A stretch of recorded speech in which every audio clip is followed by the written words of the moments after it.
All right, guys, we're starting a new book today and finishing a new book today. We're going to complete all of Nahum, which is a prophet who is going through the destruction of Nineveh and Assyria. So Nineveh was the capital of Assyria, and it's going through the power of God, then the destruction of Nineveh, and then the destruction of Assyria. So judgment is coming for Assyria. Remember, this is the nation that Hezekiah just went up against, right? Who were belittling God. They became a very powerful nation. And so this is a prophecy of what's to come for them. And so the first thing that stood out to me here in chapter 1, verse 3, which was similar to verse 7 and 8, it says, verse 3, "The Lord is slow to anger and great in power, and the Lord will by no means clear the guilty." So you see this slow to anger, but he's just. And then in 7, you see the Lord is good, a stronghold in the day of trouble, right? A solid ground we have here. But with an overflowing flood, he will make a complete end of the adversaries. So basically here we see a gentle father for all who draws near, right? A solid ground, a good God, slow to anger. And to those who turn away from him, to those who deny him, to those who are against him, we see this other side, that judgment will be made, that whether you want to believe in him or not, we will all answer to him. Whether we want to call out his name now or we're going to call it later, we will all answer to him. And so that's what stuck out to me first. Then in chapter 2 here, what stuck out to me was verse 2. "For the Lord is restoring the majesty of Jacob as the majesty of Israel. For plunderers have plundered them and ruined their branches." And so they're talking about Assyria obviously come in and ruining Jacob and Israel, and God's going to restore it. So I love this, that God is going to bring down Assyria, which looked, it was this huge army, right? And we actually saw him start to bring justice, right? In Hezekiah, where he sent an angel in the middle of the night, killing 155,000 men. But Assyria was massive at this time, and it continued to grow still after that story in Hezekiah. And there's going to be a great judgment on them. But look at this, a restoration for God's remnant people. I love it. He's continually saving and holding on to Jacob, which is this covenant he's made so long ago. Remember with Abraham, and from Abraham it got passed to his son Jacob, whose later name turned to Israel. And this is who God has continually saved as a remnant. King David's line, he made another covenant, and then we're going to see Jesus Christ come and another covenant made there. But he has this restoration plan still, which I love. I think it's just really beautiful to see his love for a nation that, as we were reading, sometimes is for him, sometimes not so much.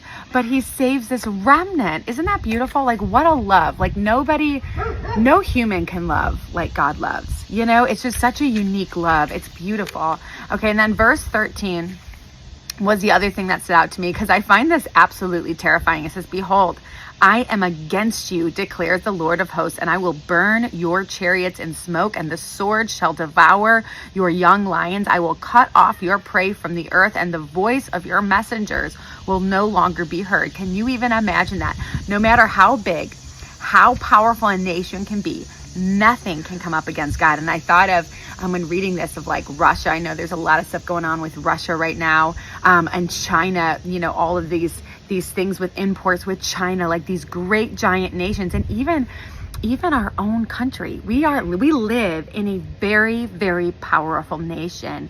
And we need to take this as advice to never become too proud, to pray for our nation, saying we see what happens to nations that reject God. We're not going to be that nation. So praying for unity in our nation, praying for the gospel to be spread, for people to unite under the one name of God and God alone, because no nation, not even the huge giant USA, can stand against God. So we should be praying for our nation. And that's what stood out to me there. Okay. And then the other thing was here in chapter 3, verse 1. I just want to quick point out, it says that woe. And remember I said a couple videos ago how woe means judgment is coming. So now he's about to go into this judgment of Nineveh, which, like I said, is the capital of Assyria. And you see here in verse 5 some kind of odd words. This is, behold, I am against you, declares the Lord of hosts, and will lift up your skirts over your face, and I will make nations look at your nakedness and kingdoms at your shame. And that might sound really weird. Like, wow, why is he going that route, right? It's kind of like, ugh. Well, back then, nakedness was this deep humiliation, shame, this disrespect. You to disrespect someone, to humiliate them publicly. That's why that one King David sent a bunch of people. Remember this in Kings, I think it was, where David sent a bunch of people in to a prince who his father just died, and the prince, the people that were advising him said that, maybe David's actually sending him as spies, and so he cuts off all of their clothing at the waist so that the bottom of their nakedness was exposed, and they cut off their beards, and it was this huge humiliation and shame. So not only is God about to take away everything they have, all their riches, all their glory, he's going to humiliate them in front of the entire world. Like, wow, like this judgment is big, right? Okay, and then in 13 through 19, what stuck out to me here is the calling that is happening here, that the prophet is saying, this calling for Assyria to get ready for what's to come, because judgment day has now arrived. You've been picking on all these nations, and you've been doing all these things and just getting more and more powerful and thinking you are above it all. But now your judgment is coming, it says. So go ahead and gather it all. But just to let you know, a fire will come down and just consume what you think you can even gather, because nobody can go up against God. And then in verse 19, I feel it kind of was this solid ending here, is there is no easing your hurt.